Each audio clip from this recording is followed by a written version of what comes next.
If you are here to talk about Benezia's death, you need not bother. She brought it upon herself. Don't pretend it doesn't bother you.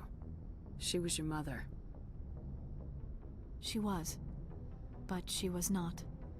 I prefer to remember Benezia as she used to be, before she was corrupted by Sovereign's power. I blame Saren, and if I were you, I'd want revenge. We have enough reason to stop Saren. I do not need to add revenge to the list. Benezia chose her path, just as I have chosen mine. I am with you until the end, Shepard. Maybe we could pick up where we left off. You were telling me about your interest in the Protheans. Actually, I think I was talking about my interest in you, and making a fool of myself in the process. As I said, I am not used to dealing with people, especially humans. I did not really know much about your species when we first met, Shepard. I found it hard to take humanity seriously. Your kind always seemed so rushed and high-strung. We don't have the luxury of time, and Asari can live for 1,000 years. We're lucky if we hit 150. That is true. At first I thought that was a weakness of your species. After spending time with you and your crew, however, I think it may actually be an advantage. You humans are creatures of action. You pursue your goals with an almost indomitable determination. It is an admirable trait, but also an intimidating one. You're scared of us? Unfortunately, the rest of the galaxy sees humanity as something of a bully. You run over anyone in your path to get what you want. It is up to people like you to change their minds, Shepard. Why me? There is a reason the Council chose you to become a Spectre. They saw something special in you. The best of what humanity has to offer. I looked into your history. I know what you did on Torfin. I cannot even imagine how horrible that must have been, but you did what had to be done. You didn't need to go behind my back. I would have told you whatever you wanted to know. I apologize, Commander. After our last conversation, I was afraid I would say something stupid again. I wanted to know more about you, to understand what made you into the woman you are. There is something compelling about you, Shepard. Are you sure you're interested in me, or is it my visions of the Protheans? I admit, your connection to the Protheans had something to do with my initial interest, but it has grown beyond that. You intrigue me, Shepard, but I was not sure if it was appropriate to act on my feelings. I thought there might already be a relationship between you and Lieutenant Alenko. The Lieutenant and I are just friends, nothing more. My mistake, then. I am not as adept at understanding human relationships as I thought. But what about us, Shepard?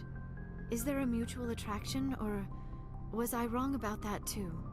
No, you were right. There is something between us. I knew it, and I knew you felt it too. But does this not seem rather strange? Why do I feel so close to you? We have only known each other a short time. We are from two different species. We have almost nothing in common. This makes no sense. Saren wants both of us dead.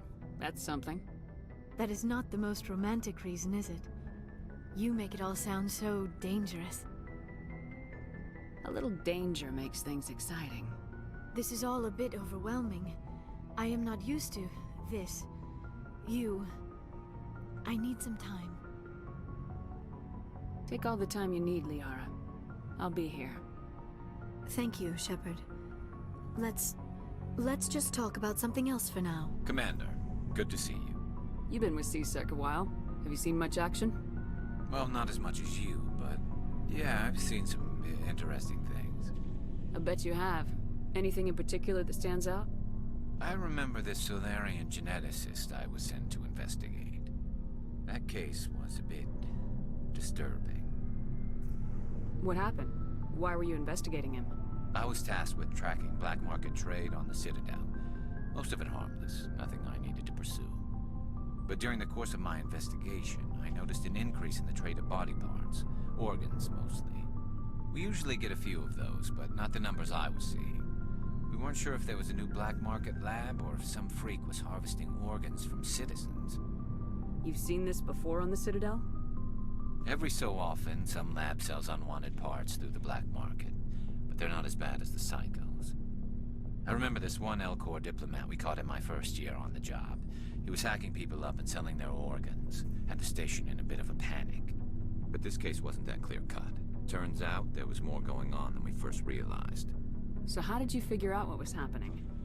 First, we got a hold of a sample and ran DNA tests. The weird thing was, the match led us to a Turian who was still alive and was very convinced he'd never lost his liver. After a bit of digging, I discovered this Turian worked briefly for Dr. Salion, the geneticist. So I went to his lab hoping to find evidence of cloned organ development, but there was nothing. No Salarian hearts, no Turian livers, not one Krogan testicle. You're kidding, right? Why would anyone want Krogan testicles? Some Krogan believe that testicle transplants can increase their virility, counteract the effects of the genophage. It doesn't work, but that doesn't stop them from buying. They'll pay up to 10,000 credits each. That's 40,000 for a full set. Somebody's making a killing out there. What'd you do about the geneticist? I brought in some of his employees for interrogation, to see if I could get them to talk. While I was interviewing one of them, I came across something suspicious. Good thinking. Lackeys are always easier to scare. Exactly. Though in this case it paid off in a different way. One of my detainees started bleeding profusely during the interview. We offered to patch him up and he got frantic, freaked out. I ordered a full exam to find out what was going on. Our medics found incisions all over his body, some of them fresh. That was our big break. These people weren't just Dr. Salion's employees. They were test tubes. Walking, living test tubes. So he was growing spare parts in his own employees. Exactly. He cloned their organs right inside their own bodies. Then he harvested them and sold them off. Most of the victims were poor. He'd pay them each a small percentage of the sales, but only if the organs were good. Sometimes an organ wouldn't grow properly, so he'd just leave it in them. Most of them were a mess, but only on the inside, hidden so nobody could see it. I hope he got what he deserved. That's the worst part. We never caught him. Why not? What the hell happened? He ran, blew his lab, grabbed some of his employees, and headed for the nearest space dock. By the time I found out, his ship was already leaving. He threatened to kill his hostages if we tried to stop him. But you went after him anyway, right? I ordered Citadel Defense to shoot him down, but CSEC headquarters countermanded my order. They were worried about the hostages, worried about civilian casualties if the ship was destroyed so close to the Citadel. I told them those hostages were dead anyway. He just used them to make more organs, but they wouldn't listen. No wonder you hated it there. Those idiots just let him fly away. Yes, they did. I went to Palin and told him what I thought of him and his policies. He said if I didn't like it, I could quit. Well, I almost did. All they had to do was disable that ship, stop him from running. Maybe the hostages die, maybe they don't, but at least we stopped the bastard responsible for it all. A few casualties is a small price to pay to stop someone like that. Yeah, exactly. I mean, those hostages might be wishing they'd died by now anyway. Just wish I could have stopped him. That's all. Do you have any idea what happened to Dr. Salion? I sent out feelers from time to time, hoping to find something. I thought I'd found him a while back. He changed ships and changed his name to Dr. Hart, his idea of a joke, I guess. I told the military, but they weren't convinced it was him. I got the transponder frequency for his new ship, but I just can't get anyone to check it out. I'll check out the coordinates when I get a chance. I was hoping you'd say that, but Commander, take me with you when you go. If it's Salion, I want to be there when you find him. Thank you. Thank you for saving me from those things. Commander, that's him. That's Dr. Salion. What? My name is Hart. Dr. Hart. Please, get me out of here. Are you sure it's him? Positive. There's no escape this time, Doctor. I'd harvest your organs first, but we don't have the time. You're crazy. He's crazy! Please, don't let him do this to me. Put him out of his misery so we can get going. Gladly. Your days of butchering are over, Doctor. No! Please! Please! That was satisfying. Good. Remember that feeling. That's how it should be. I will, Commander. Well, I guess we're done here. Do you have a few minutes to talk?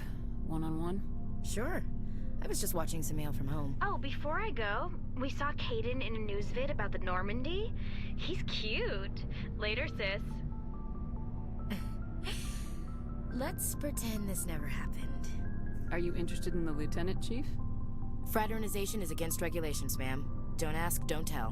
What's up? You didn't come by to eavesdrop on family mail.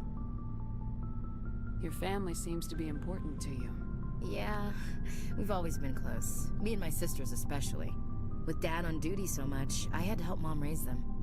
After helping raise them, your sisters still talk to you? Amazing. Things were tense between Sarah and me for a while. Then we bonded. Sounds like your father wasn't around much. Wasn't your family stationed near him? Dad always wanted to serve in space, but he wanted us to have real ground under our feet. He'd say, space is beautiful, but you can't raise a family there. I cannot rest from travel. I will drink life to the lees. All times I've enjoyed greatly, have suffered greatly, both with those that loved me and alone. For always roaming with a hungry heart, much have I seen and known, cities of men and manners, climates, councils, governments. I didn't know you liked classical literature. Ulysses was my dad's favorite poem. Every time he shipped out, he recorded me reading it. He had a dozen versions when he retired. Does he still like it? I sure hope so. I read it to his grave every time I go home. Dad passed on a few years back. He's probably still watching, though. I thought you said he was dead. You know, from heaven, wherever that is. That's not a problem with you, is it? That I believe in God? You start preaching in the CIC, we'll have a problem. Commander, I'm not some kind of zealot. I believe in God. What everyone else believes is their business. I should get back to my duties. Didn't mean to take up so much of your time. Dismissed, Chief. What do you want, Shepard? Why did you become a mercenary? Lots of reasons. Such as? Such as, I needed to get out of our system. I needed to eat. I needed to survive. Why not stay and help your people? I tried to help. That's why I had to leave. What happened? I was betrayed. I was head of a small tribe. We were trying to restore order after the war, but the other tribes were against us. They followed Jared, one of the few warlords who survived the war with the Turians. But he was old, and so were his ideas. He wanted to continue the war. He wanted us to fight. Turians, Solarians, each other. It didn't matter who, as long as we were fighting. What did you want? I just wanted Jared to shut up, to stop his ranting. I wanted him to stop leading the tribes astray. But he couldn't understand how much things had changed. We didn't have the numbers to go to war. Even if we did, the genophage made sure we couldn't replenish our numbers fast enough. I told them all to forget about war. We needed to focus on breeding, at least for one generation. And for a while, we were getting through. Some of the tribes started coming around. I take it the warlord didn't appreciate that. No, he didn't. He arranged a crush with the tribes, a meeting on neutral ground. He wanted to talk. We met at the Hollows, near the graves of our ancestors. The skulls of our dead laid bare to remind us where we come from, and where we all go. It's as sacred as any Krogan place can be. Violence is forbidden. Sounds like a trap to me. You must have suspected as much. I did. But when your father invites you to a crush, well, there are some laws that even we hold sacred. Jared was your father? He was. Until that day. We talked, but we didn't get anywhere. When it was clear that I wouldn't join him, he gave the signal. His men leapt from the graves of our ancestors like Krogan undead. The few that were loyal to me died quickly. I escaped with my life, but not before I sank my dagger deep into my father's chest. That is why I left, and that's why I'll never go back. So long, Rex. Shepard, I'm glad you're here. Good to see you smiling again, so to speak.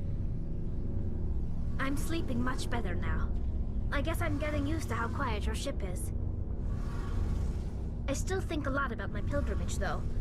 I know Staren's our top priority, but with all the worlds we go to, I was hoping to find something to bring back to the flotilla. What are you hoping to find? Usually, people bring back something like a derelict ship we can use for salvage. But I need something bigger. There's a lot expected of me. What's so special about you? It's my father. He's the senior member of the Admiralty Board. He's one of only 5 people who can overrule the decisions of the Conclave for the good of the migrant fleet. My father is responsible for the lives of 17 million people. Our entire race is in his hands, and I'm his only child. So are you some kind of heir to the Quarian throne or something? No, it doesn't work that way. My father's position isn't hereditary. I'll probably never serve on the Admiralty Board myself. Officially, I'm just the same as any other citizen. But it doesn't work that way in practice. People have always treated me differently because of who my father is. Why didn't you tell me this before? I guess I'm just tired of people judging me because of who my father is. Everyone's waiting for me to do something great on my pilgrimage. Something that will forever change our lives for the better. If I don't, it's like I failed, and that reflects badly on both me and my father. What would you need to bring back to make everyone happy? Something that would help us better understand the Geth. They've changed significantly since the exile. They've continued to evolve.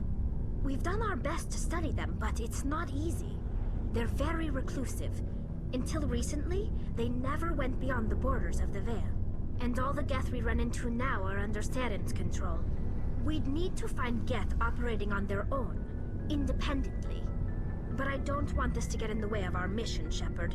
First, we stop Seren. Then I'll worry about